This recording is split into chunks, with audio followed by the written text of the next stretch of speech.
It's really great to see you again, Chad. Always a pleasure to collaborate with you. And our different lines of research always seem to cross over and intersect and bring us to whole new levels of understanding. And that's certainly going to be the case with what we're going to talk about today on liminal spaces. Let me tell you why you're here. You're here because you know something. What you know you can't explain.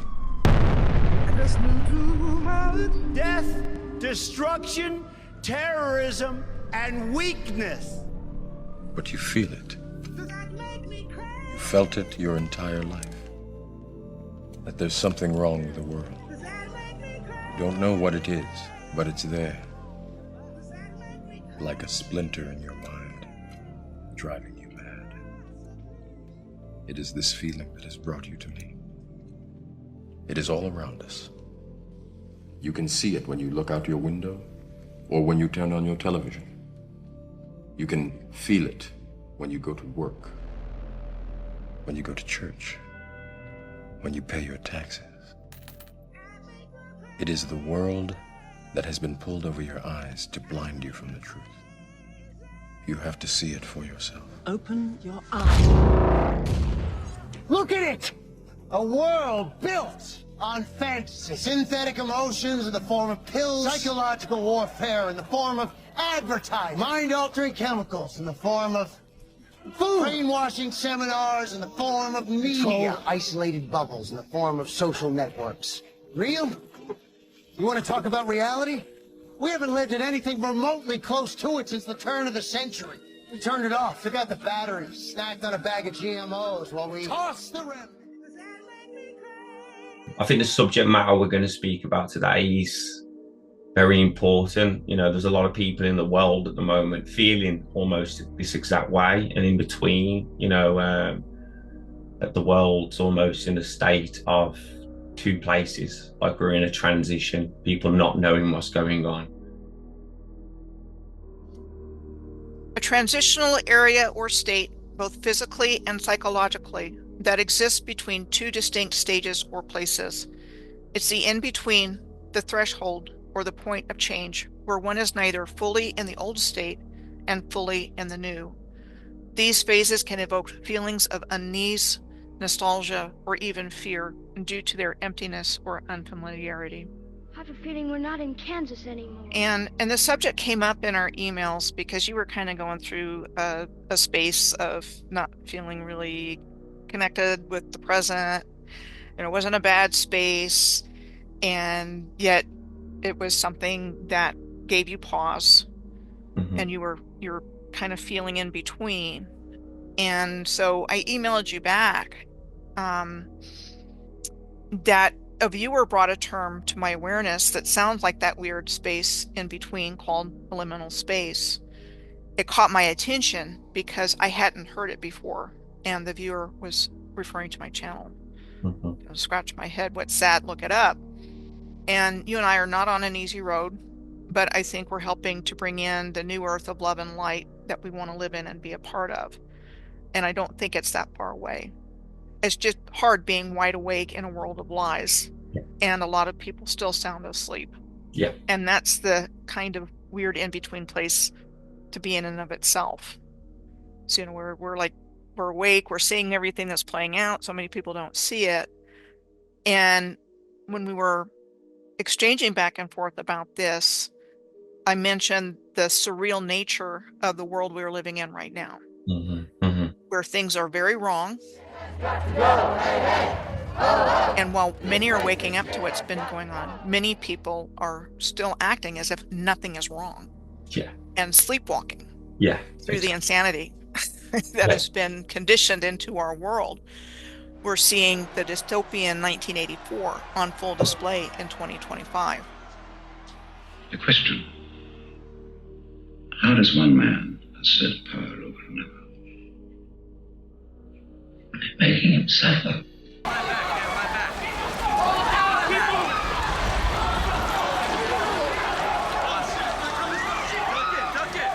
Power is inflicting pain and humiliation, otherwise you cannot be sure. Power is tearing human minds apart and putting them together again in new shapes of your own choosing. Oh my god! Oh my god!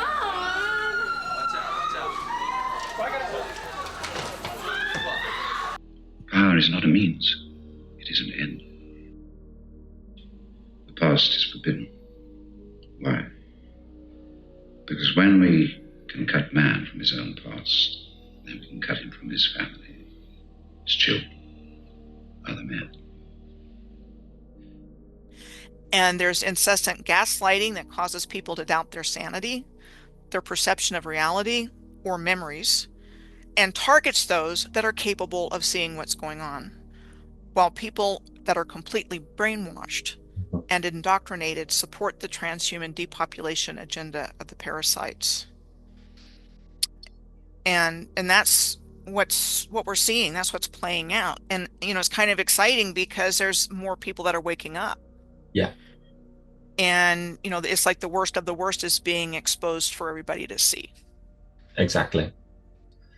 The work we do, in the current world where everything's against you, the materialism and the programming and so forth. But we fight it. It's like a current, isn't it, that we fight? And you give a lot of inspiration to people. And I think part of what we do on our channel is letting people know they're not alone, and that's one of the most important things, isn't it? That so many people are isolated, feel alone, are confused.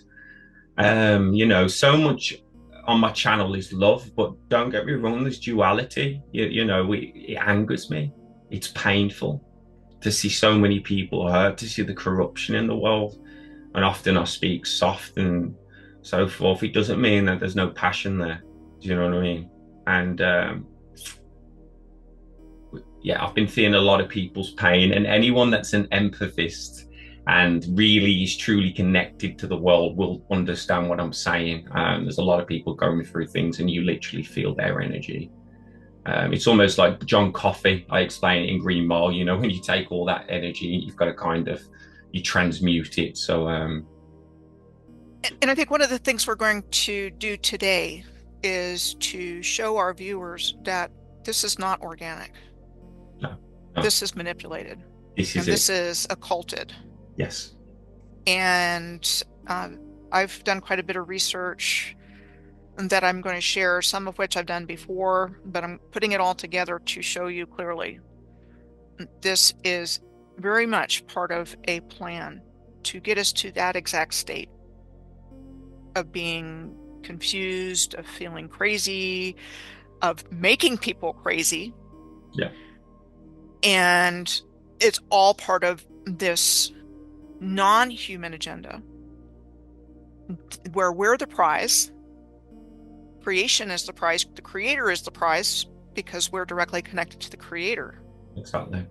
And if these demonic parasites can get our energy and have us give it willingly, and we're going to talk about that, then they've succeeded in their objective. Of course. They have to have our consent. Yeah. And we're going to show you how they get it. And so, sorry to interrupt, Michelle, but to put it plainly, when we talk about all this control and manipulation of the world going in a bad place and the agenda and all of this, it's plain and simple. Everybody can see when you go to the supermarket, the churches, the adverts, the news. Nothing is put positively. Nothing is God. Nothing is ordained. Nothing is truth. Nothing is preying on the virtues. This is nothing far-fetched and fantasy. People, if they just look, can see every day. They moan about it with the taxes rising, and they moan about it with the shortage of food and the children starving and this and that, and all of the gaming kids are on, and how there's violence in the streets and knives and guns. It's all part of it, isn't it? It's there. Some men just want to watch the world burn. Yeah, it's crazy to talk about how it's some type of agenda or it's going some sort of way for a reason, And I think we'll make a pretty compelling case for that today. This is it. And I'm going to go ahead and share my screen, Chad, because I put together a PowerPoint that organizes this information. Perfect. And even though Chad and I don't have the same style and don't come from the same place, invariably we interconnect. And that's one of the real joys of this working relationship, this co-creative synchronistic partnership that Chad and I have, that there really seems to be a spiritual connection between us, that Yeah. Chad recognized when he saw my work the first time. And it's just it's like the two of us together can create something even bigger than Tremendous. what we do separately. And it's all a spider's web, Michelle. There's so many strings and attachments to it. You're absolutely amazing at the information, and I'm look at the words and different things, but it's all part of the same thing, isn't it? So pulling on all these different spiders, edges of the web, you start shaking the whole web, don't you? You know what I mean? So, And I'm starting with this photo of a lighthouse that you sent me that you took in Plymouth. yes. And I was captivated by what you said about it. But what you said about it was very intriguing, that when you meditated with the lighthouse, you could visualize coming inwards from the bottom, mirroring a torus field, Mm-hmm. and about the macro micro of life, climbing the stairs, visualizing, climbing up your spine, Mm-hmm. and being in your mind's eye. Yeah. And that really struck me, if you want to add to that. Like when I go to these places anywhere, I could go to a park and you sit there, don't you? And you start looking. But this is why maybe I do take a bit of time off. It's like you think to yourself, oh, you're a bit weird or crazy. And I know I'm not. I know that my mind's beautiful and it looks at analogies. But looking at the lighthouse and everything for me is a metaphor. The sun going up in the sky and coming back down is a representation of our lives. The lighthouse to me is very similar to us. It's very similar to the tree. It's our spine. It's almost similar to the game as well, snakes and ladders. The staircase, our spine, we climb upwards to the highest point, which is our mind. And everything is a micro, macro reflecting itself. It's like the lighthouse or the helter skelter within the theme park, the swings, they represent the duality of going back and forth, the slide, the rising high in life to fall back down, the Ferris wheel, they're all representations or could be representations of us or our life, even if it's just the cycle of it. But the lighthouse is very special, and this is why I think you're attracted to it so much. You definitely come from it we come from it from different angles, but if it's a representation of us, we have to climb to our highest point. It shows a lot, doesn't it? It shows that there's a journey involved. Yeah, and this also an important part of the energy grid system, just like the giant trees. And I feel like these were, source light distribution vehicles through this grid system, light energy. And I definitely think that the destruction of the energy grid was facilitated through not only these, but the other components of the grid system. But the lighthouses were particularly important because they're right next to water. They weren't built by the people that said they built them. So I'm seeing that the land broke off or sank, or something happened on these important points on the grid system. And then the other thing is, mention that you have everything to do with bringing giant trees to my awareness. Giant trees were part of the grid system, and I think these were direct connections with source. Yeah. The giant trees and the lighthouses played a similar function in terms of connecting us with our creator directly. And I know you've sent me some clips from video games with lighthouses and their connection with portals and things like that. Yeah. And, there's way more to the lighthouse story. There's way more to the true story of Earth and what was really going on here. That's been removed, so we wouldn't know anything real about our world. and we've just been told lies. But there's connections with Earth and the rest of the universe and other dimensions, and we have no clue as to how exchange was facilitated and things like that. We just we don't have any real information to go on, and that's contrived also. So we're disagreeing with each other and at odds and discord based just on information. Hmm. And if we don't have the right information and we form our own opinions based on that information, we're arguing from a place of ego. This That's is it. basically what it is. It's ego. This is it, yeah. And a lot of the time, we're arguing over the same thing from a different angle or perspective, anyway. And that's what annoys me a lot of the time. Even say religion, the argument. But if we looked at it objectively, it's a god, isn't it?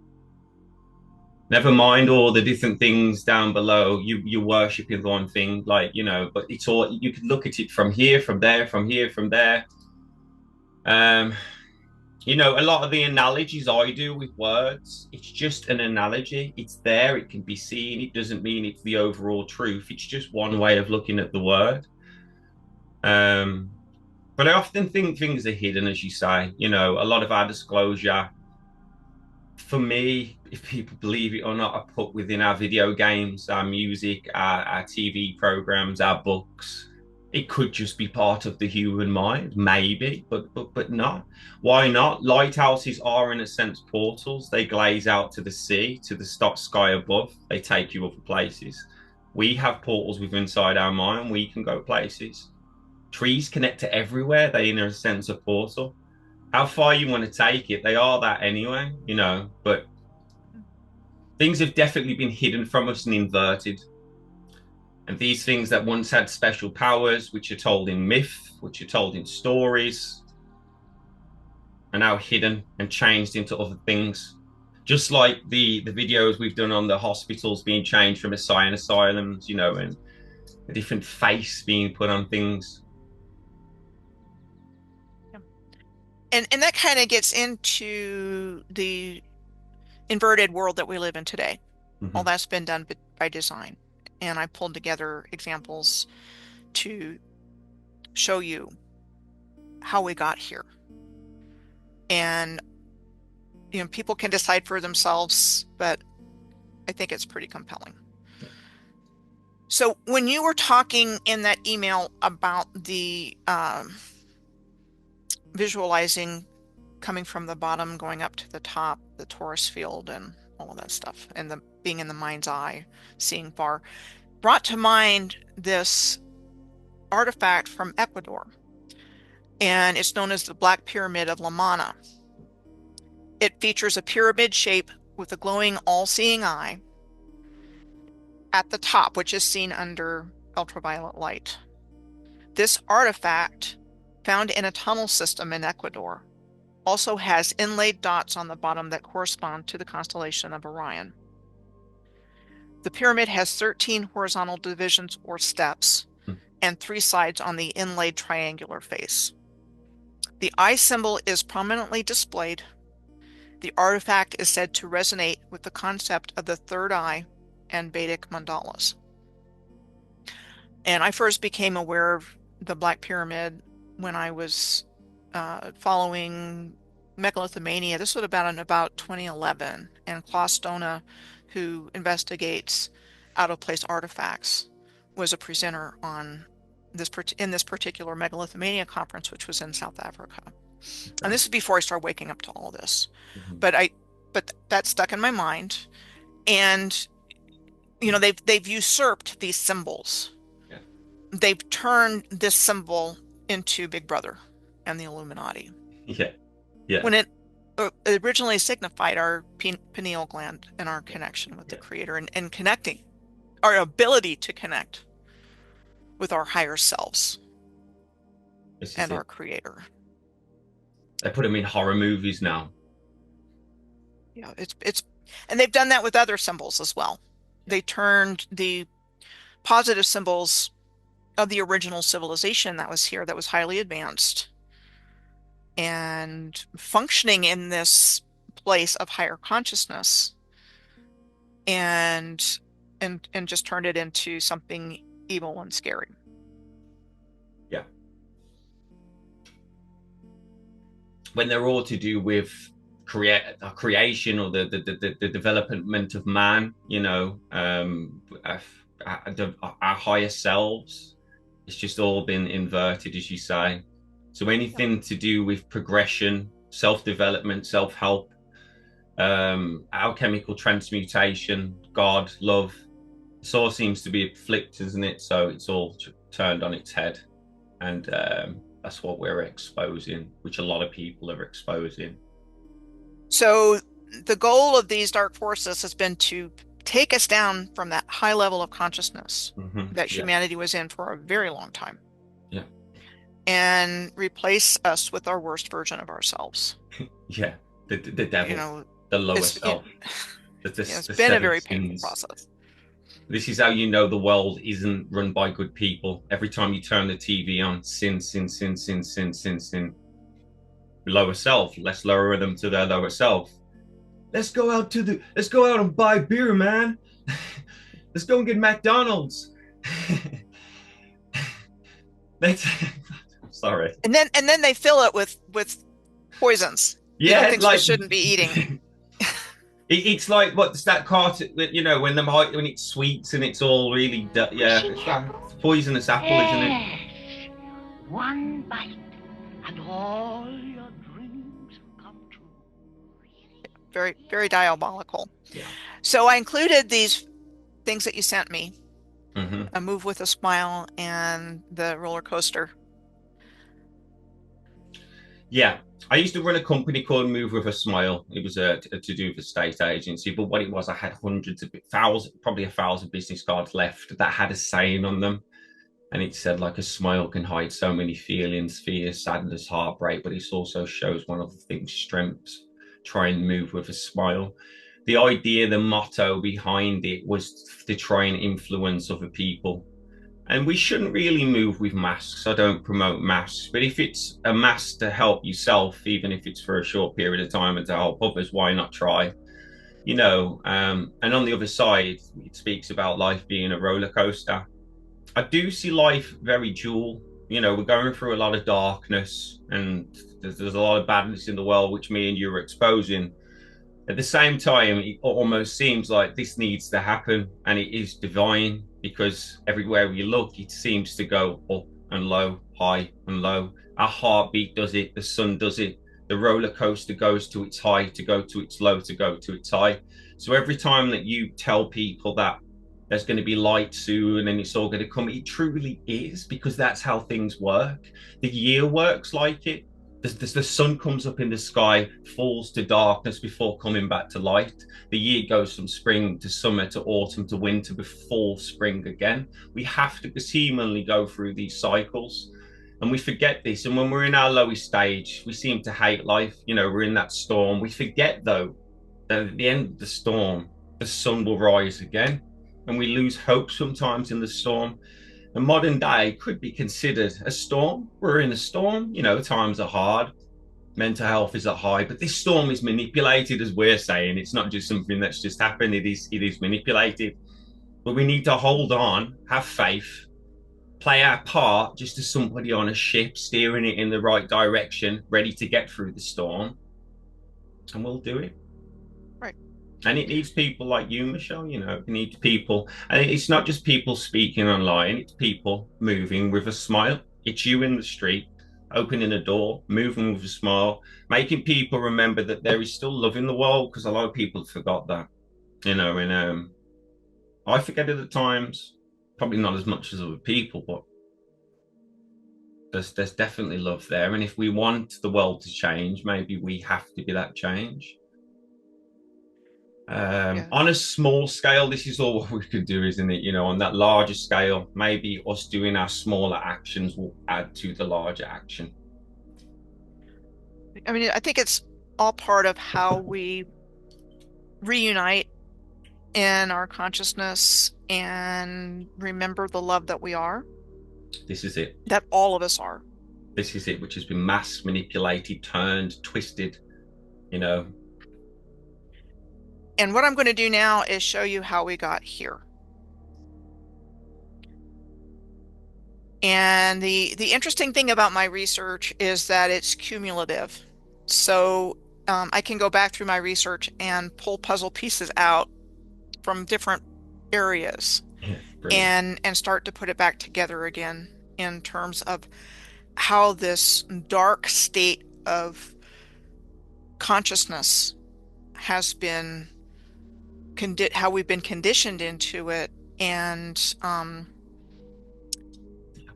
it's not our birthright. Our birthright is sovereignty and abundance and joy. And we're conditioned not to believe that. We're conditioned into believing the world is full of pain and suffering, which it is and has been, but that's not our normal state of being. Exactly. And so I want to share with our viewers, there's convergences here on the work that you and I have done separately and together that I'd like to bring forward in this deeper conversation on liminal spaces. Okay. Firstly, I was researching the Bronx about 7 months ago and looked into Fordham University, which is a private Jesuit research university that was first established in 1841 as St. John's College, and the Jesuits began to arrive in 1846. The educational curriculum of Fordham has been influenced by Jesuit principles.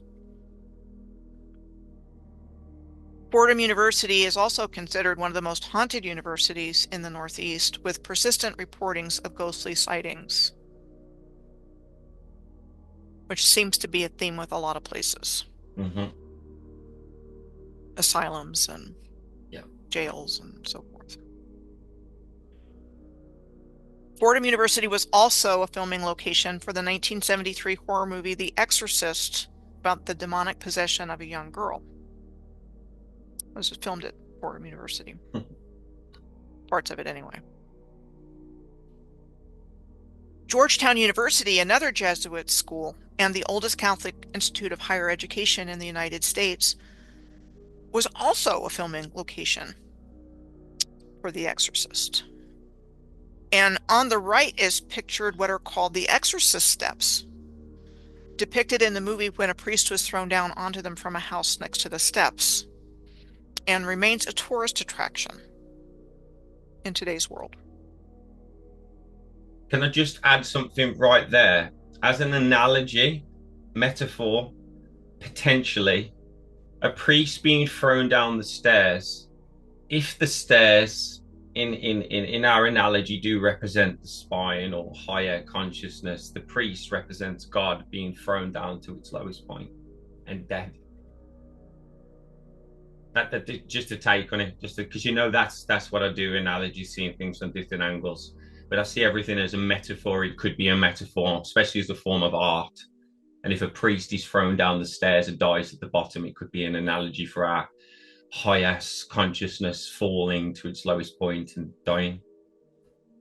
Absolutely. And there's no doubt that's what they've been trying to do in every way, shape, form, fashion possible. If he throws him up on the other side, there's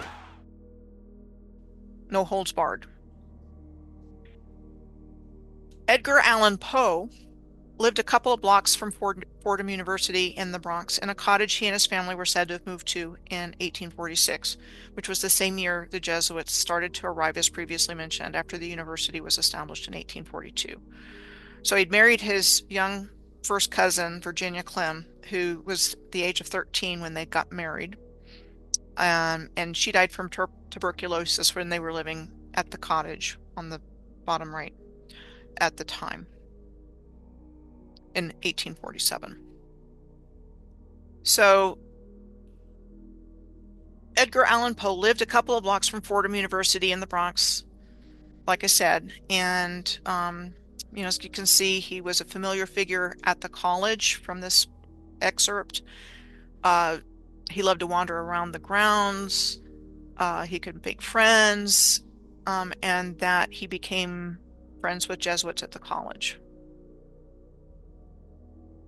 Edgar Allan Poe was the Stephen King of his day, with his dark and macabre storylines exploring themes of death, madness, and the supernatural, and was considered part of the Gothic horror genre, which I'm going to be talking about here. The Joker stairs are also in the Bronx. Officially, the West 167th Street step stairs, which connect Shakespeare and Anderson Avenues at West 167th Street near the subway station there in the High Bridge neighborhood. They were filming locations for the 2019 film Joker, and later were in its 2024 sequel, Joker Folie à Deux, released in September of this year. Just another point there, Michelle. The opposite or the inversion of that. Maybe Rocky running up the stairs. So for example, the 2019 film, Arthur Fleck walked up and down these stairs as part of his daily routine.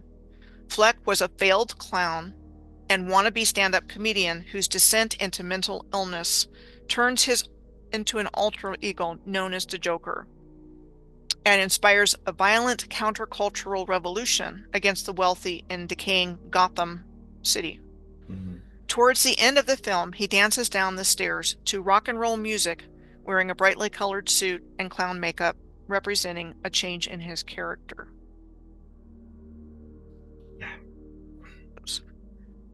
This has resulted in these stairs becoming a tourist destination, like the Exorcist stairs, and a place where people reenact the scene in imitation of the Joker character. Sometimes in costume, sometimes not.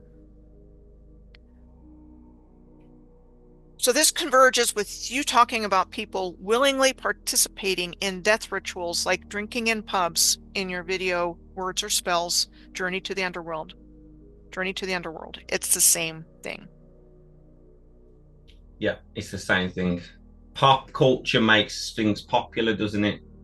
And then we follow suit, and seemingly we follow a ritual unknowingly. You know, there's so much to it. There's so much to it. You know, with the words, his spells, for example. Shall I go into it a little bit, or?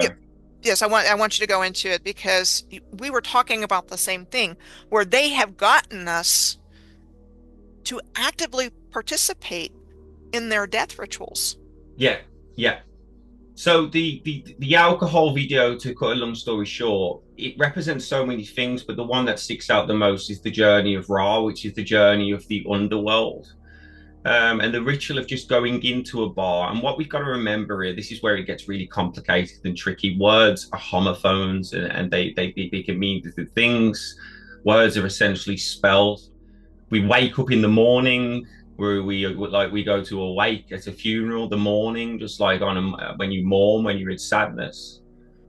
We work for our weekdays. We enter a weekdays for the weekend to come, to become weekend, to earn.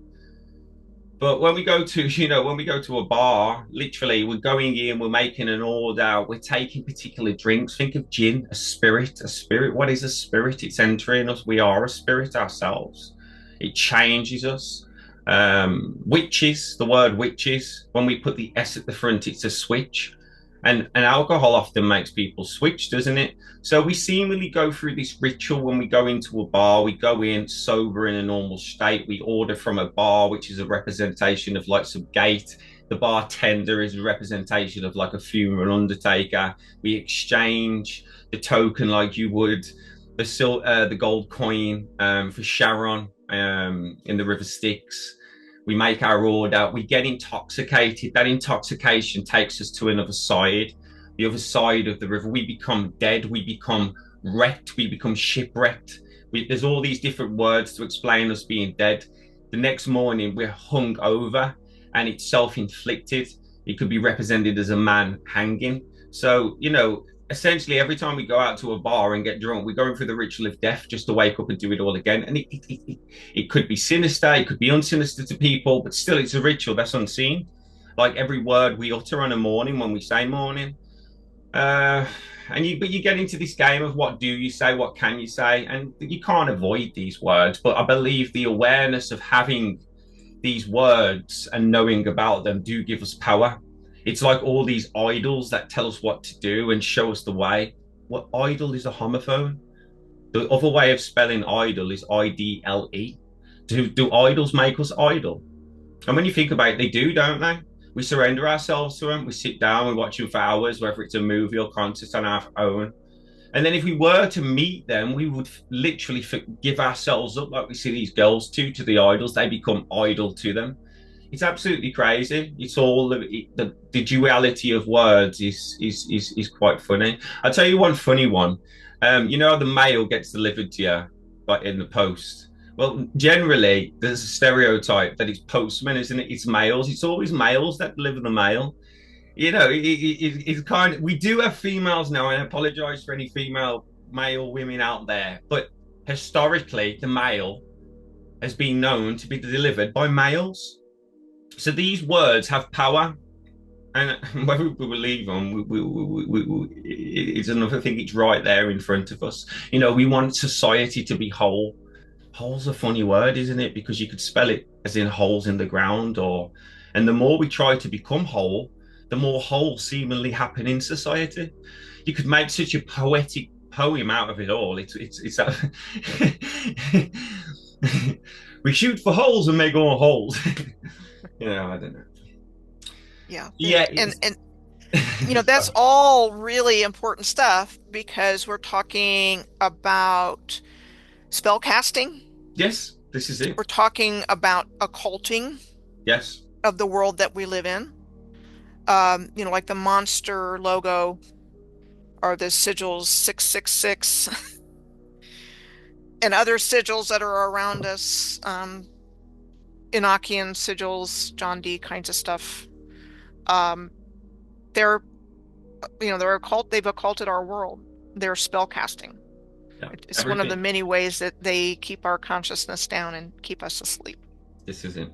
Everywhere you go, isn't there? There's a sign, there's a symbol, there's words. These words have some sort of effect on us. And anyone that can deny that is wrong, because if I tell them to F off now, that's going to create a reaction in them, isn't it?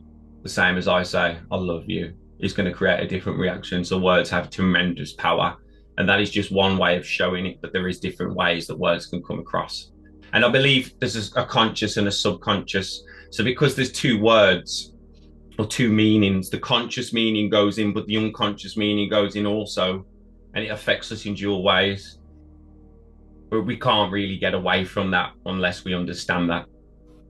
Yeah. And that kind of brings in a whole nother layer of what you were talking about earlier with masks. And, you know, we have to navigate through life, you know, so that's where you get manners and, yes, you know, polite talk and things like that. You may not be feeling particularly polite in a particular situation or with a particular person, you know, but we have to weigh that. You know, we don't want to lumber through life always creating division and discord. Yeah. You know, always saying the first thing that comes to your mind is not necessarily a good thing. This is it, isn't it? Yeah. You know, it's kind of a balance. Maybe there's times we should say that. Yeah. But you know, that's just part of our conditioning. And I think one of the reasons what we're facing now is so difficult is we've been conditioned not to speak up, not to complain, not to push back. Yeah. And so again, and then in our world, when you do push back, you get slammed by the system. Or at least that's what it looks like right now. I'm very optimistic we're not going to stay in this place, but that's what's happening. People that speak up are the ones that get caught by the system and penalized by the system. Yeah, persecuted. So I'm going to go to the next slide because, you know, in my mind, all this ties together in this world we're living in today. So the previously mentioned Joker movies filmed in the Bronx took place in Gotham City, like all the Batman-related content. The Batman superhero first appeared in DC Comics in March of 1939. Gotham City is the primary city appearing in DC Comics, and while New York City has long been associated with Gotham City, It is depicted as a metropolitan city in the northeastern United States and one of the most crime-ridden cities in the world. The word Gothic has several meanings pertaining to darkness here. Gothic fiction, sometimes called Gothic horror, like Edgar Allan Poe's work, started with the publication of Horace Walpole's 1764 novel, The Castle of Otranto, which was later subtitled A Gothic Story. The setting was a haunted castle, and the plot was filled with psychological terror. The publication of this story was said to start this particular literary genre that was extremely popular in the 18th and 19th centuries, like that of Mary Shelley, along with Poe, Bram Stoker. Yeah. So Mary Shelley gave us Frankenstein, Bram Stoker gave us Dracula, and Robert Louis Stevenson gave us Dr. Jekyll and Mr. Hyde. Which could all be seen in various ways, yeah, potentially, or absolutely, yeah, no question about it. You know, their programming and conditioning, this yeah. very dark atmosphere here. Gothic fiction has such characteristics as an environment of fear, supernatural events, and the intrusion of the past onto the present. Settings were said to include physical reminders of the past, like ruined buildings, which stand as proof of a once physically thriving world in a state of decay. Like the example of the ruins of Wolf's Crag Castle here in Sir Walter Scott's 1819 historical novel, The Bride of Lammermoor. And Moor is Moor, which I believe its original civilization was Moorish, connected to Mu. I believe it was the same civilization as Atlantis, and I believe it goes back to ancient times to relatively recent times. And I say that throughout my work. Yeah. What are called moors or moorlands feature prominently in Gothic fiction, and often depicted not only as a refuge from things like abuse, but also ominous and threatening places, and the location of supernatural encounters taking place. Moorlands are described as being characterized by low-growing vegetation on acidic soils and include uncultivated hill land as well as low-lying wetlands, including bogs. Moors are also frequently covered by massive cut and shaped stones, like you see on the left. And I see the memory of the Moors and their advanced worldwide civilization after its destruction being retained in place names like these. Yeah. Then there are Goths.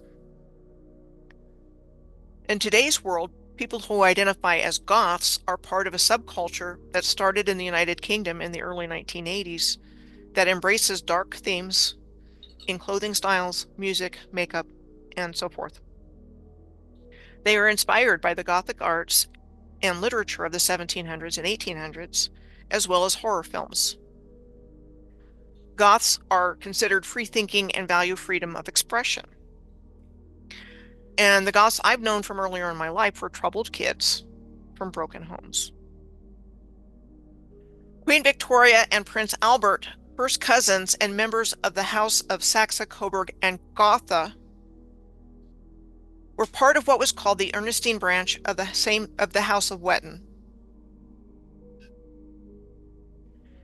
They were descended from Francis, Duke of Saxe-Coburg-Saalfeld, who was born on July 15th of 1715, and he was the progenitor of the House of Saxe-Coburg and Gotha, which seeded the lineage of the new royal houses of Europe. And in 1826, the ducal title changed to the House of Saxe-Coburg and Gotha, or Gotha. My apologies on any pronunciation. Me too. On July 17th of 1917, during the reign of King George V, the name of the royal house was changed to Windsor, supposedly due to anti-German sentiment generated by World War I.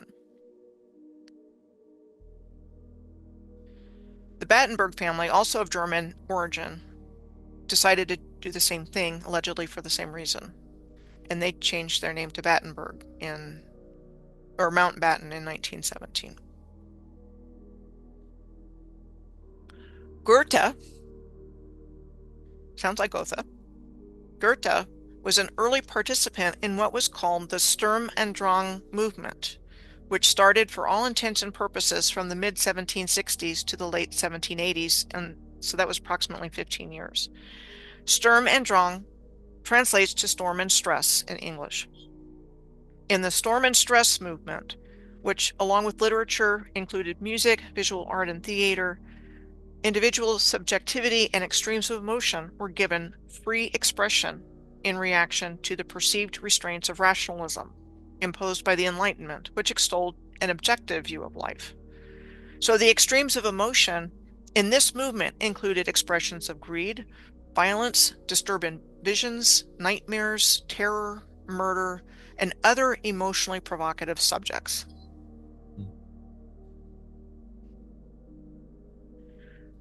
The Sturm und Drang movement sounds very much like the Surrealist movement that began in the early 20th century.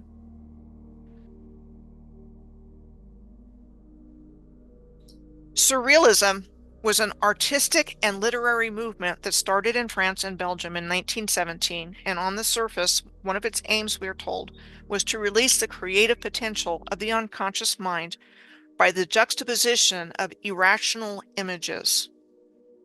Beneath the surface, the founder of Surrealism, André Breton, was a dedicated Marxist. He got his start in the Dada movement, which was said to have developed in reaction to World War I by artists who rejected the logic, reason, and aestheticism of modern capitalistic society instead of expressing nonsense, irrationality, and anti-capitalism protest in their works. He wrote the first of 4 Surrealism manifestos in 1924, and manifesto is a word we hear of a lot. Yeah. And it was in, Communist Manifesto, Surrealism Manifesto. Somebody shoots a bunch of kids, they have a manifesto. Manifest means bring into existence. Existence, yes. To manifest. Like the word. So the Surrealists sought to overthrow the oppressive rule. This is what they tell us. They sought to overthrow the oppressive rules of modern society by demolishing its backbone of rational thought, by tapping into the superior reality of the subconscious mind. The Surrealists hailed the development of the paranoid critical surrealistic technique in the 1930s by Salvador Dali, who was a weird MFer. That guy was so strange. In which the artist invokes a paranoid state that was said to result in the deconstruction of the concept of identity, allowing subjectivity to become the primary aspect of the artwork. So this is Dali's Metamorphosis of Narcissus, his first painting resulting from this technique in 1937, and it's at the Tate Modern Art Museum in London. So you've got the word narcissism in there. Mm. And boy, is that ever a big problem these days. Anybody that's ever had to deal with a narcissist knows how difficult that is. And another thing I want to mention is there was a vessel that crashed into a bridge in Baltimore last year, the Key Bridge. I couldn't help but notice the name of the ship was the Dali, named after Salvatore Dali. Wow.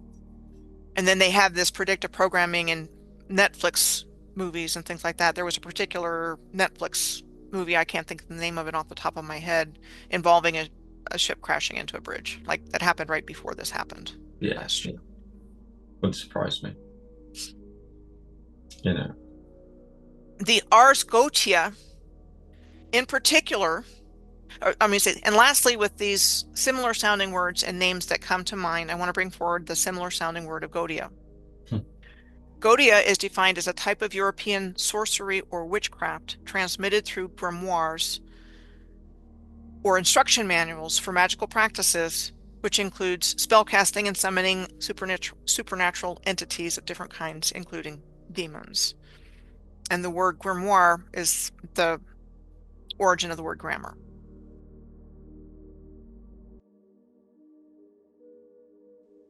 The Ars Goetia in particular is considered the grand grimoire and lists the main demons, including Baal at the top of the list. I think what we're seeing playing out in our world today is that demonic forces found their way into this world within the last couple of hundred years after destroying the old world. And these parasitic demonic forces have created a new world based on their darkness, involving extreme psychological abuse, trauma, and torture in high energy and technologically advanced places, given us an occulted dark culture, and have been implementing their desire to break our spirits and psyches in order to turn us into an energy source for them, and ultimately to turn us into them without us even being aware of it, using MK Ultra in all aspects of our lives, not just what is out there to find about the MK Ultra abuse and trauma on an individual level surrounding the Montauk Project on Eastern Long Island. They want a messed up, controllable humanity in their image, and not a humanity that is functioning at a high level of consciousness in the image of God. Yeah. Yeah. And as I say, I believe that's obvious with everything we see, absolutely everywhere. Everything is to pull ourselves to our lower nature, to sin, to want, and to think for ourselves, to become selfish, which is only going to create a more corrupted world. No matter who's in charge of it or who's doing it, that's what's at play. The opposite of that would be a world that empowers the seven virtues, the highest self, which teaches children the right way, more about self-development and community, love, compassion, not about you go out there against the world and get as much as you possibly can. And whilst you do it, step on everybody's head. And I'm going to pivot into Aleister Crowley. And I really think this dude is the epicenter of all of this nonsense. You know, this extreme psychological abuse and torture. And I'll be getting more into that. But I wanted you to share some of your experiences in Cornwall last year. And if you can talk a little bit about the Crow Tree when you talk about that. Yeah, I think you found more in it than I originally did, but I felt a pull to tell you about the experience. When I was a year or two ago, I organised a trip to Cornwall. It was about 15 of us from the subscribers went down. I was invited by a lovely guy called Paul to his land to kind of camp, and we all met down there. It was a beautiful experience, really, really amazing for people to come from like different parts of the world and everything, Scotland and Netherlands, and there was just so many different people there. It was beautiful. It was that reminder that we could still have a community. But where the actual tent and the little hangout was, where we were, there was this tree, and you could just feel the energy off it. It was like yang. It was yang, you know, like dark energy, crows everywhere, just crows, and it was kind of a weird experience to have that, and obviously seeing the crows and different things. It was at the exact time you were telling me about Aleister Crowley, and me with words the way I was, you know, it's the first part of Crowley's name, and crows have got all these different meanings, and they're dark in their own way. So, and then obviously I sent that you having this experience camping next to these crows all of a sudden after you talking about Aleister Crowley with a group of people I've never met before. I did have a few horror vibes run through my head, but you extrapolated something from that's really interesting. Yeah. So you sent me a graphic, I believe, or said something to me that crows are of the genus Corvid. Mm-hmm. Yeah, and we're just going to connect some weird dots here, because it's very weird. The Rosalind Franklin Lab which was the first COVID PCR testing mega lab in the United Kingdom. And it opened in June of 2021, and it closed by February of 2023. It was part of the Lighthouse Laboratory Network that was the heart of the UK Health Security Agency's plan for managing COVID-19. This is located in Crowley's hometown, directly. Royal Leamington Spa. Yeah. Is where he's from. Yeah. Connection one. This is a synchronicity that popped out at me 2 days ago when I was putting together a PowerPoint for a different presentation. And this is from old research. Without this presentation, I probably wouldn't have even thought about it. But the eastern end of the Thames estuary is delineated by the Yantlet line. And it's a line across the estuary that's marked by the Crowstone at Southend-on-Sea on Grain Island. And the London Stone. So anyway, they're kind of like right next to each other. They're obelisks. Yeah. And together, these two obelisks formed the boundaries which marked the seaward limit of the jurisdiction of the City of London. And so it's about 54 kilometers from London Bridge, which is about 33 and a half miles. They were said to have been erected in 1837, which was the first year of the reign of Queen Victoria and the House of Saxe-Coburg and Gotha. She was 18. We'll get that goth again.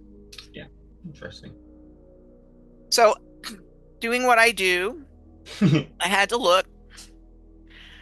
And there is kind of an alignment between the Crowstone, Stonehenge, and Menontoll. And I'll be talking about Menontoll here in a little bit. And that's a circular megalith that on the day of the Philadelphia experiment, Aleister Crowley was recorded to have passed his son through this megalith, and that caused a line of rough energy to cross through Long Island at Montauk Point onto the Philadelphia Naval Yard where the Philadelphia experiment took place, the USS Eldridge. And I'm still convinced that has something to do with this mess. And we'll go into that here a little bit more. So what's interesting about the Stonehenge connection here is that when we did our talk with Adam about a year or so ago on this subject of the destruction and reverse engineering of the Earth's grid system, somebody that saw it sent him a document on Crowley and the grids. And, again, this really does tie back into what we're talking about. So this deception strategy, it's called archontic deception strategy, is to directly inflict sexual misery, sexual abuse, and sexual slaves on the earth, starting as early and young as possible. This was taken advantage of by the negative aliens to splinter the soul energies rather than integrate and heal them, by controlling the sexual energies, by promoting distortions around the sexual act, gender roles, and corrupting our relationship to our mother and father, parent, and humanity descended into sexual misery. In many cases, forms of sexual slavery. There are multiple layers of architecture and mind control that have been artificially created to control, deceive, separate, confuse, torture, and steal human beings' sexual life force. And it is a violation against the human soul. The main collection center for sexual misery is called the NRG. I'm not sure what NRG means, so I'm sorry about that. Network that is the central hub in the UK.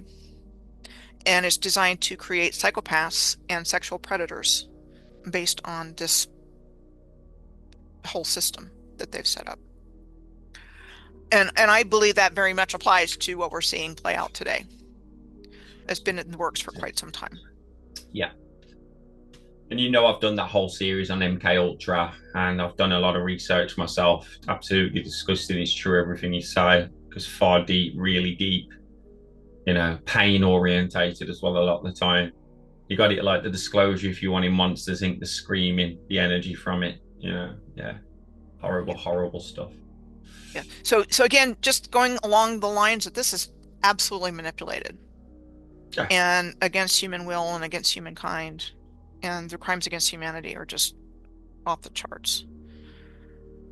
But we're talking about crows here, and this kind of ties back in. So, Chad's crow tree, me finding the recognizing the crow stone just a couple of days ago and going, oh wow, that isn't ties that in. interesting?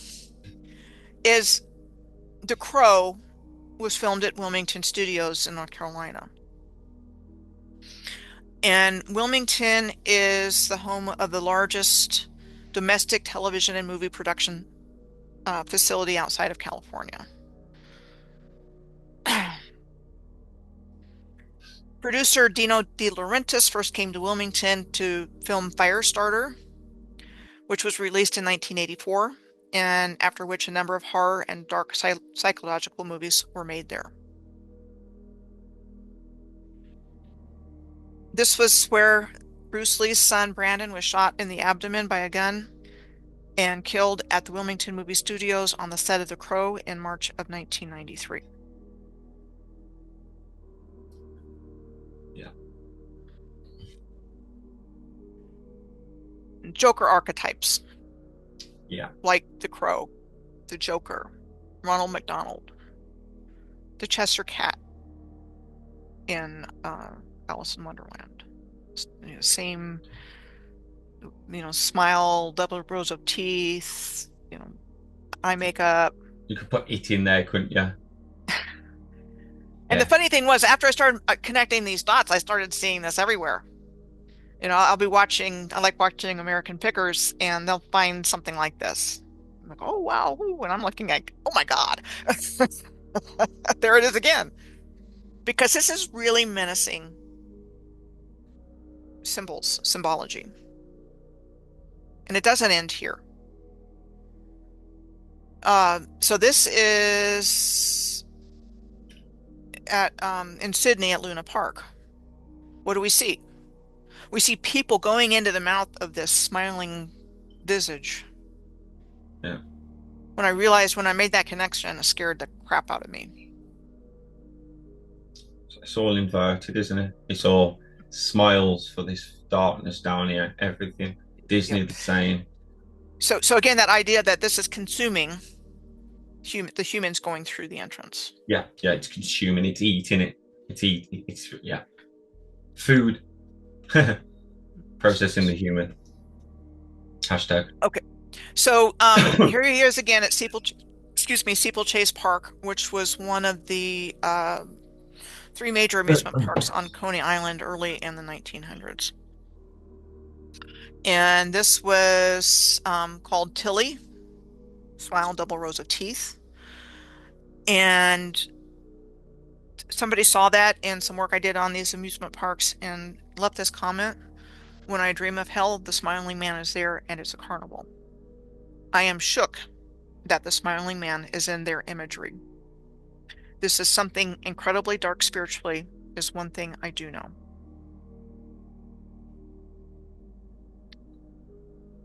Okay. So another viewer directed me to this umami interface animated movie. Mm-hmm. And I got about a half hour into it and I'm like, I can't watch this. Yeah. I'm just not. I've never watched horror or psychological suspense stuff, and the main character is as creepy as they come, and I had to turn it off when it became clear that it had consumed the other character's children after a car accident.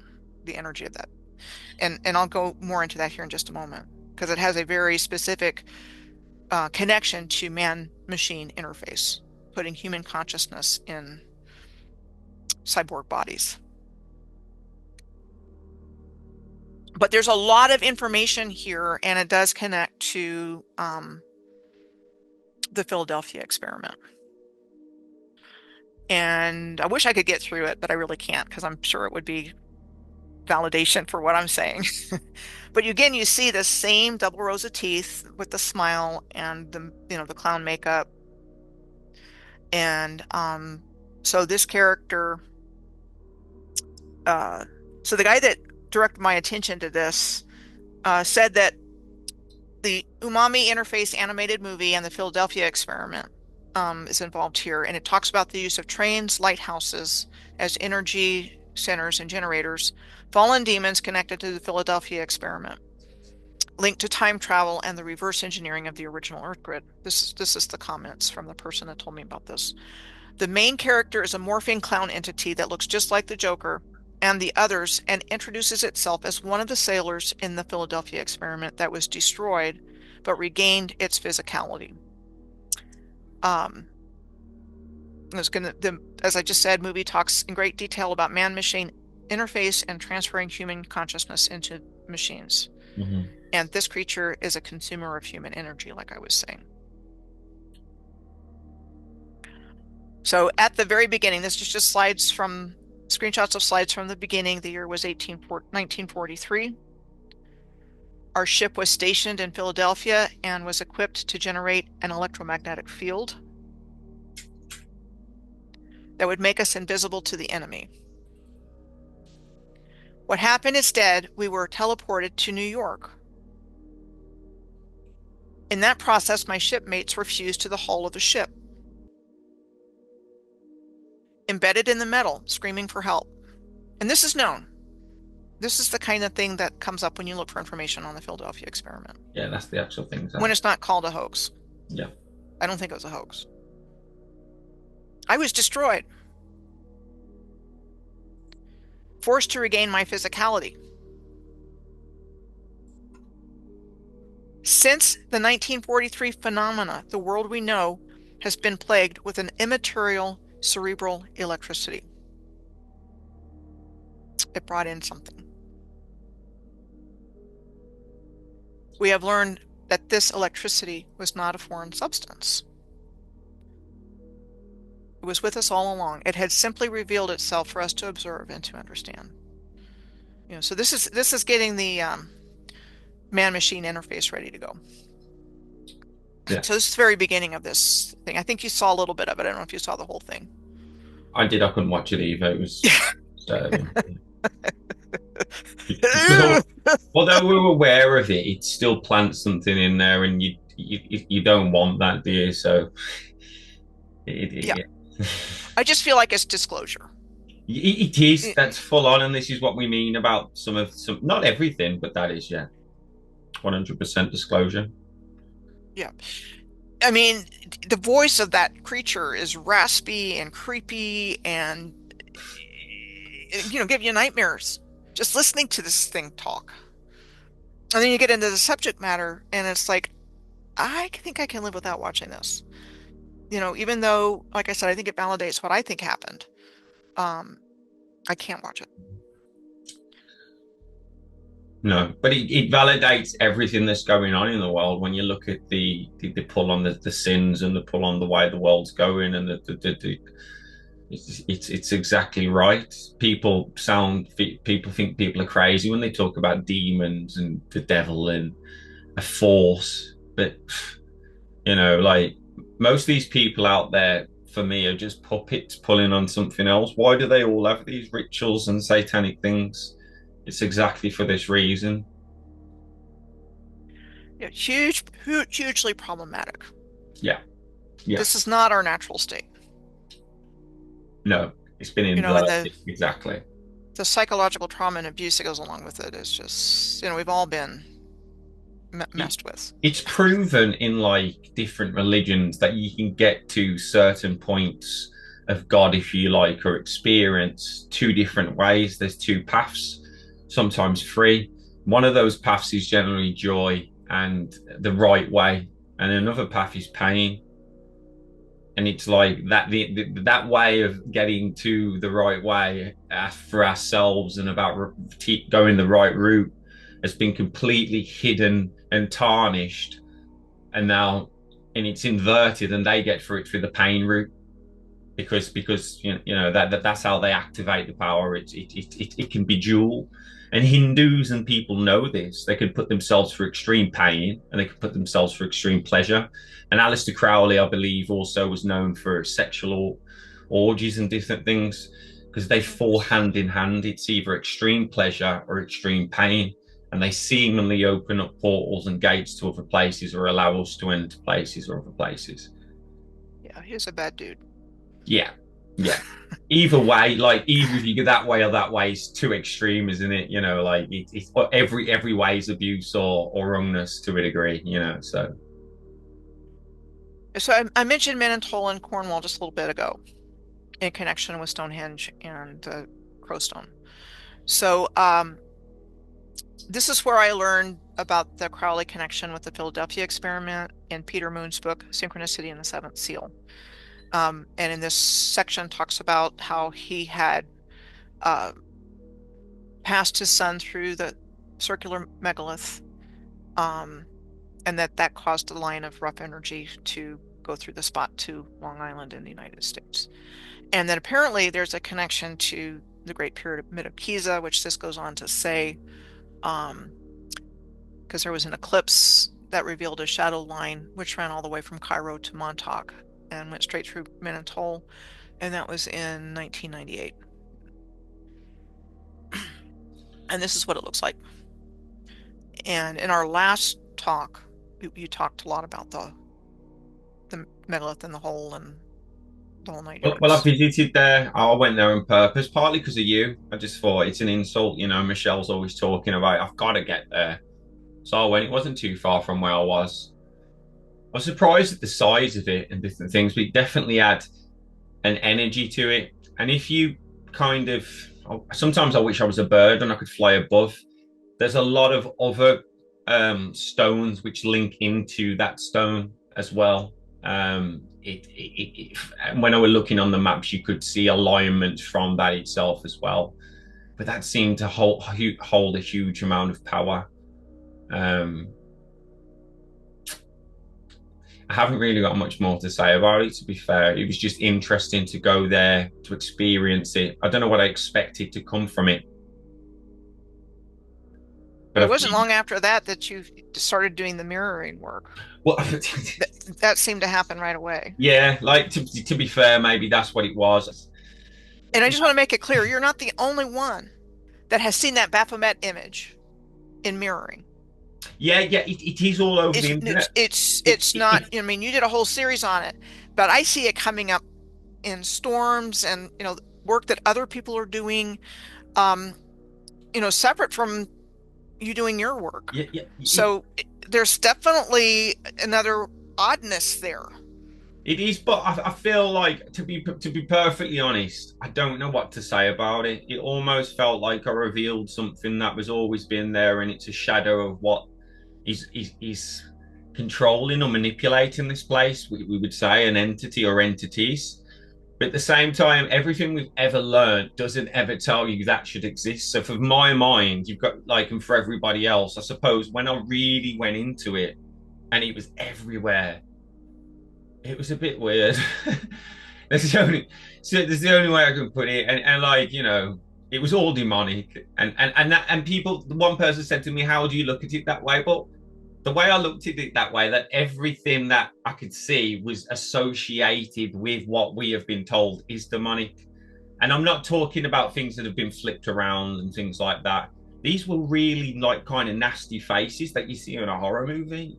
I showed them you, didn't I? You know what I mean? No, it was nasty faces. It wasn't like I'm really God, Well, it's like we talked about it at length in our last talk on synchronicities and holograms. I mean, it's like they superimpose this hologram of this Baphomet onto the universal hologram of the Squatter Man or Stick Man, which shows up in ball fields and all kinds of places. And that they gave us their own version. And I think whatever that is siphoning our energy. Our energy is being harvested and it's going somewhere. Yeah. So we talked about that in our last conversation at length.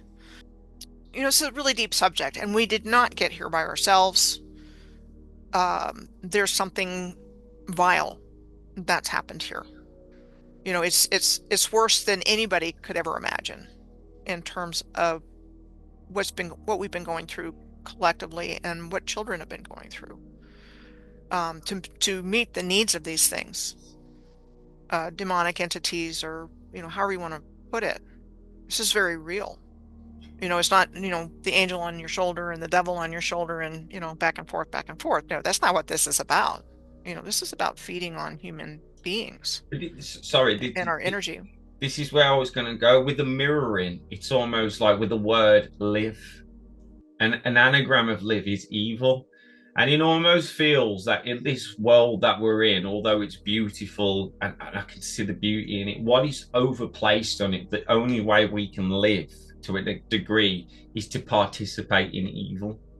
And it's almost like what you found about the mirroring, like I did it everywhere, and then you collaborated it to be a hologram all over us. It's seemingly everywhere and hard to avoid is the best way to put it, because it is even in the wording, if you like. A lot of what we do to live is sinful, especially unless it's done with balance.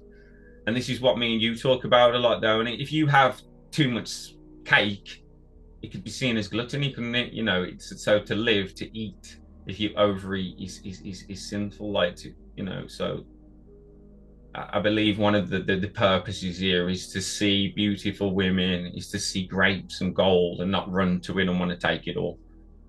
That's one of the best qualities we can have as a human being.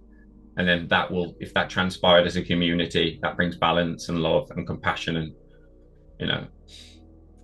that may be the purpose of the exercise and why we've gone through this, is to go through the gauntlet, go through the hero's journey, and come out on the other side ahead. Yeah. And growing from it and not hating, staying in love. We don't have to approve or like or anything. We just have to try to stay as neutral as we possibly can and let We're going to have justice those feelings, aren't we? But it's about balancing them, isn't it?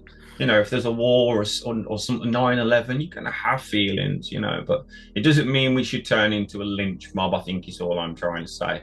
There's a lot of problems in the UK at the moment with immigration and the gangs of people on the street doing spray painting and flags. And I understand their frustration, but all I really truly see is division, anger, frustration, lack of balance, and more trouble. So, there's certain ways we can handle things, isn't there? Sorry to interrupt. Right. And like I said, I'm totally optimistic that we're seeing the end game play out, but they're not going to get away with what they've done. So part of this is our awakening, which is why we do this, to give people a different perspective and a different way of looking at things, that's different from what we've been told, and provide a little insight or peephole into some threads that we've found that seem to tie into this upside down world we live in today. So, like, for example, Crowley was called the Baphomet of this organization that he founded, the OTO, which is the Ordo Templis Oriental or something like that.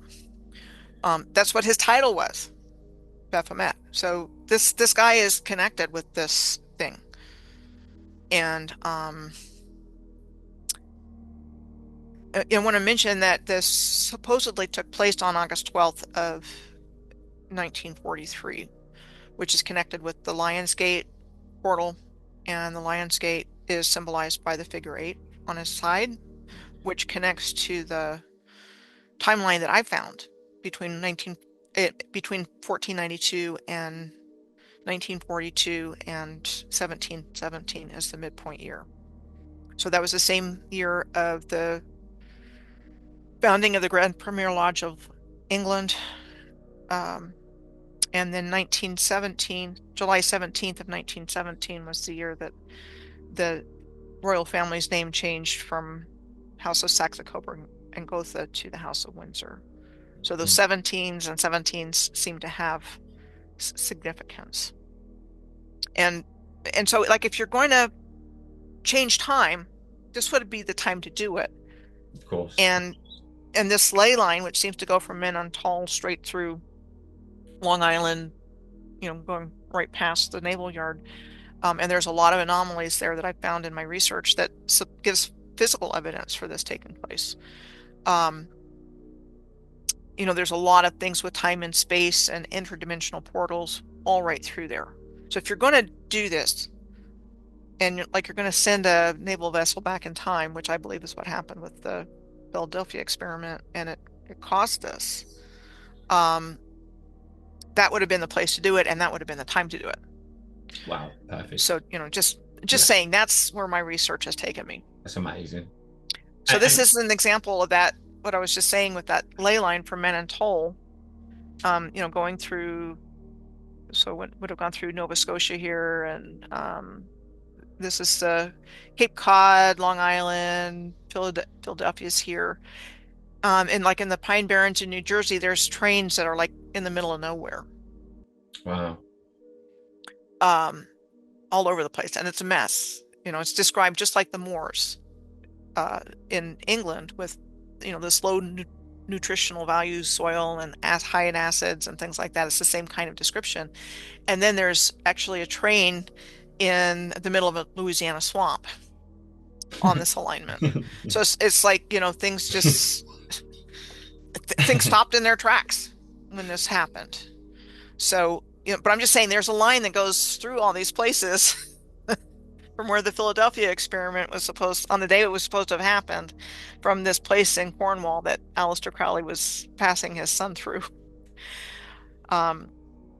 So anyway, that's just, again, give more evidence as to why I believe this. I don't think it's out there at all. And then somebody left me another comment on a video that I did. If you go down the Paul is dead rabbit hole, it said that Billy Shears was Crowley's son, and Crowley MK altered him for 10 years before his death. No one has proof, but is thought by some Paul is dead researchers that the real Paul's car accident was a sacrifice, and Paul and John Lennon both sold their souls around 1962, 1963, and so was John's death in 1980. Billy Shears was already on tap to replace the real Paul through the Tavistock Institute that was running the culture turn around the occult and all the demonic music that followed and all the rest. So I went to see if I could find anything that substantiates this. And what I found was Aleister Crowley is on the cover of Sgt. Pepper's Lonely Hearts Club Band. Yeah, that's amazing. Okay, that's what came up when I looked for it. And what you talk about is all over music. Bands or friends or rappers, cousins or mothers or sons or brothers all dying in a sacrifice. Well, it doesn't say obviously a sacrifice. You just hear about somebody close to them dying, and then all of a sudden they have a hit on the TV, or they're all over the TV, or they have this super album that goes to #1. Yeah, there's a lot of manipulation, like you said, through that music, like the Cultural Revolution of that time. And then there's always the opening ceremony of the 2012 London Olympics. Wow. They're always dark, aren't they? No matter what it is, it's so ritualistic. Wow. So there you've got the creepy dance with the nurses and the children in hospital cribs, and Voldemort-looking giant Grim Reaper towering above them all. The controllers use predictive programming regularly and have for a long time, where they choose avenues like movies, literature, art, and music, like you were just saying, to tell us without telling us they are telling us. And if we don't get it and object collectively, then they technically have our tacit consent, even if we don't know we were being told something. And that they're counting on that because they think it's their karmic get out of jail free card. And I just wanted to mention, in the same opening ceremony, there was a pepper parade in London in 2012. And the last slide that I have is, it's not a surprise to find the first formal presence of Crowley's OTO was the Agape Lodge in the United States, which would have served Hollywood. It was established in Los Angeles in 1935. You know what I hate about that line is that when you reach the highest of the self and you understand life, the virtues, Jesus, the stories, the analogies, metaphors, all of that, you understand that like you are all of life, or life is all connected, and you kind of have that ability to do what you like. But then what this is the complete opposite of that. It's like somebody finds the truth out that like you have power and like it's divine, and then they go, you know what, like I'm gonna do what the hell I want with it. So instead of doing any good out of it, you just do the most nastiest things you possibly can. And that's the heart of that. That's the Yeah, heart of this that's the heart of organization. that saying. Yeah, and that's the heart of the conversation. Yeah, they do what the hell they want, and it's because of saying such of that, such as Aleister Crowley, as you say, the fucking heartbeat of it. Do what thou shall will with the whole of the law. And that was channeled to him through a disincarnate entity in the Great Pyramid when he was honeymooning in Cairo in the early 1900s. And that was where he came up with the Book of the Law and all that stuff. So, I mean, think what you will of what we've shared today. Yeah. Just pointing out all the weird connections. And how in the hell did we get to this world we live in today? Yeah. And it wasn't under our own steam. That's for darn sure. Yeah, it's very, very well planned out playbook. Going back to the Premier Grand Lodge of England and the Freemasons and the Jesuits and the Oddfellows and the Knights Templar, within Freemasonry. The Elks, I think they're the resetters, other secret fraternal organizations that came in and cleaned things up and made things livable after whatever happened. And all the forces, the Vatican, the royal family, that have been complicit, the Astors and the Rockefellers and the Rothschilds and the DuPonts and the movers and the shakers of this, bringing this new world in and online and harvesting the hell out of everything, which is what's been going on.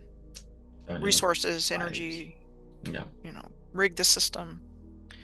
So it's no wonder it's no wonder people are still asleep. People are asleep because this has been in everything. That's what the problem is. Everything. They've covered everything. No matter where you look, where you are, it is there. It is in our language, as we say. It is everywhere you look. It is outside your window. This is why we love nature, innit? Trees don't lie, do they? They can still be manipulated with certain things, but it's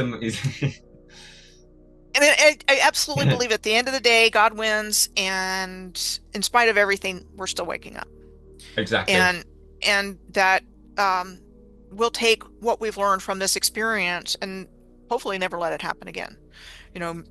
Maybe on down the road, in a couple thousands of years, we'll have to go through this all over again. Or maybe we've nipped it in the bud and it won't happen. But we're vastly different in our spiritual natures than we've been led to believe. Definitely. And to think of us as sinful creatures that are degenerate isn't true, because we've got God inside of us. Of course. Divine love is our true nature.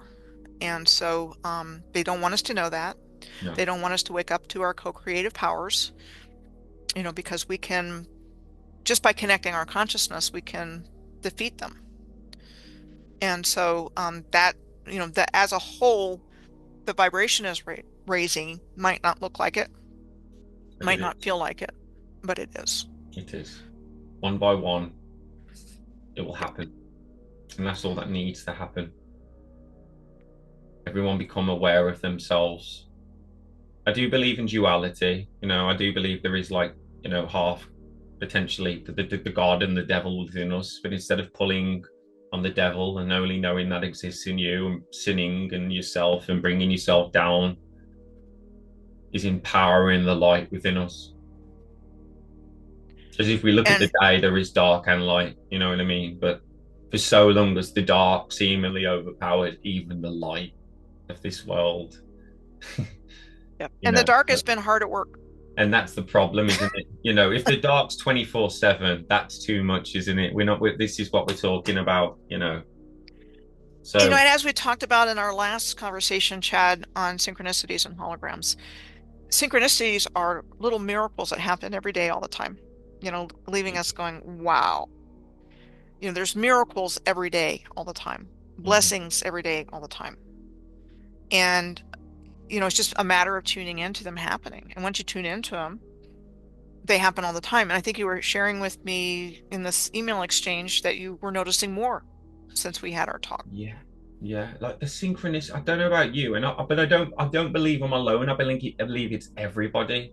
The synchronicities I'm having, literally, Michelle. I know it's happened most of my life, but I will say a word, and I know there's the most peculiar word. The next thing you know, they repeat it on the TV, or the radio sings it.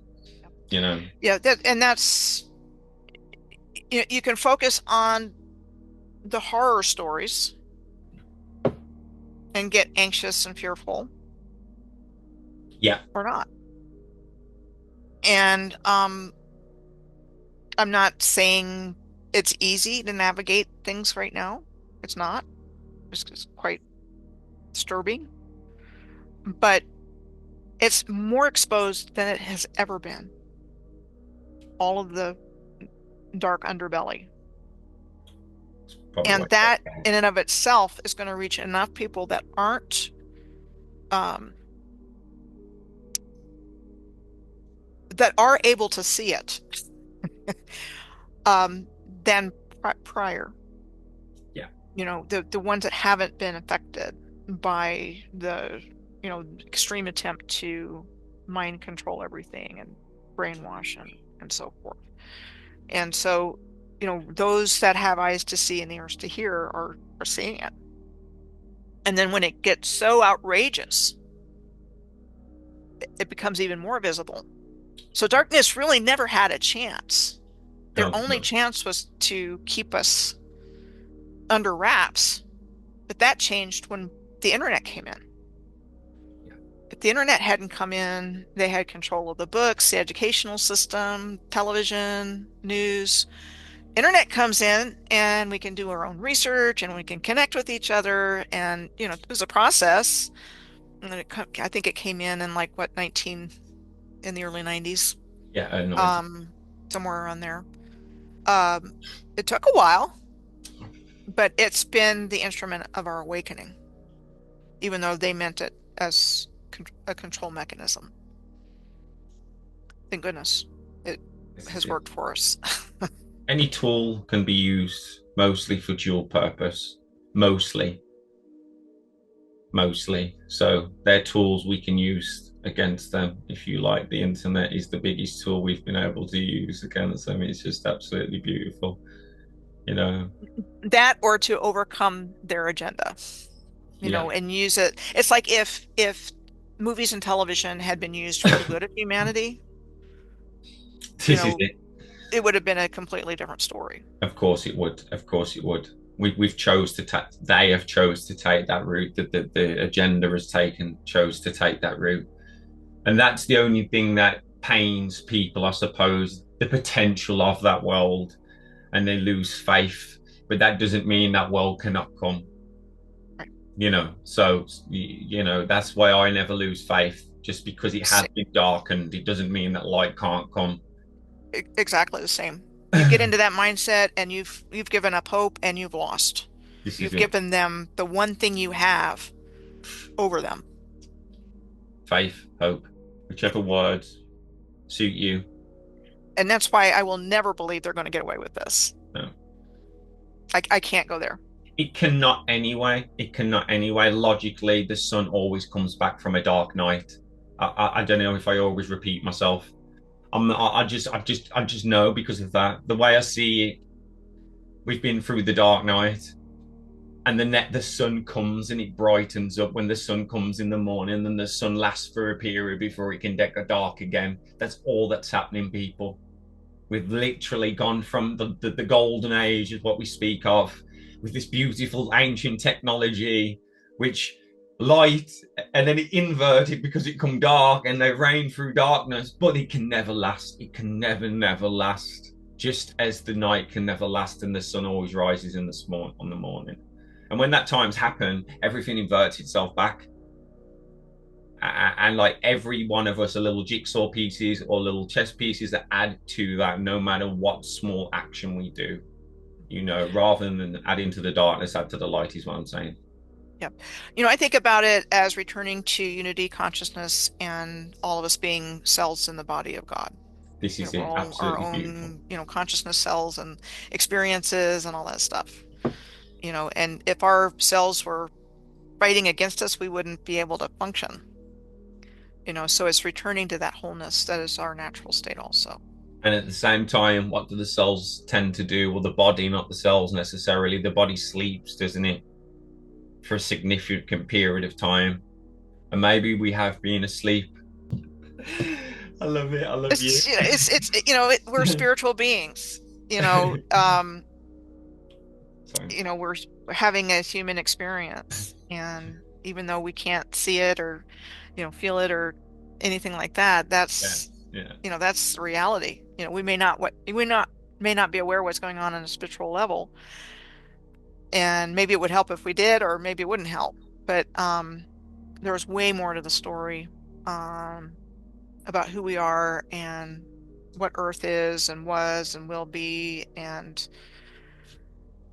we just have to, like what I say is we have to let go of everything we've ever believed to be true in order to receive the truth or start receiving it. Because once you start interpreting things through your own particular filters, you lose a lot of information. Well, to be honest, Michelle, if I've got one last thing to say, it's I don't care what anyone really believes or thinks, because I understand everyone has a perspective and an opinion, as long as they're graceful and respectful to other people and how they conduct themselves is what really matters to me. I want to be, and I hope I am, the type of person that if there's an asteroid coming down at the Earth and we can see it, I'm not going to run around and scream. I'm going to stand there graciously and maybe hold my family and remember my life, and if someone comes up to me for help that really needs help. And I'm not saying everything should be giving, but that's just to be the best you can be, and that's all we can ever be. It's that self-control, that balance. Yeah, I completely agree. Giving too much is not good either. No, this is it. This is what I'm trying to say. Don't stand there and give everything you've got away. No. That's the balance again. Yeah, that's my lesson. You can almost tell when true help is needed, because those that believe in God, he tells you, you feel it, you hear it, when you need to do something, when the time is right. Trust in that good instinct that you call it, or God or faith. Trust in it because it tells you. If it's saying that person doesn't really need your help, it's probably right. He doesn't need your help. But if you're saying he really does need your help, maybe he does. There's a balance with everything. But the most important thing in the whole world is helping yourself to become the best person you can be. And then in return, you can become the best person for everyone else. And that is one of the hardest things to do in the world, because we've got the two clashes of the mind within us. Half the mind saying you're crap or you're shit or you're not good enough, and the rest of the mind trying to strive forward. And don't ever think that you're alone with that, because I actually believe every single person in the world has it. And it's just a case of balancing that and quieting the mind and striving forth on the good, not the bad. And question the narrative. Yes. Yes, because of all the influences coming in, a lot of the time it's not even you thinking what you're thinking. Yeah. Just don't blindly believe everything you've ever been told, because guess what? It's a huge problem for humanity at this point. This is it. And at the same time, you can have compassion and love and stand up for yourself. It's the balance again. You don't have to lie down to be loving and compassionate. You stand up for what is right. That's what I've always believed. It's like the virtues of a warrior, is it? You know, you always try your hardest, no matter the outcome. You fight only to defend, or if you need to, but you won't go out and just slaughter people for the sake of it. You know, so I believe everything's true. It's just the balance of it. They talk about the angels fighting the devils. They still fought. Angels still fight. Don't sit there and go, take me. You were a balanced being and understand you have that in you. So just balance it. Yeah. You know, and that's the whole, that's the whole thing with human vibration and like power versus force, David Yes. Hawkins' work. And, Yeah. the bottom level is like fear and shame. Yeah. And the top is like joy and bliss. Yes. Well, joy and bliss doesn't mean always be happy about everything. Exactly. And you It doesn't can't mean be. that. And you can't be. It would be impossible to always be that. It means don't let yourself be pulled off balance by the hard stuff. Exactly. Have the same mind about everything.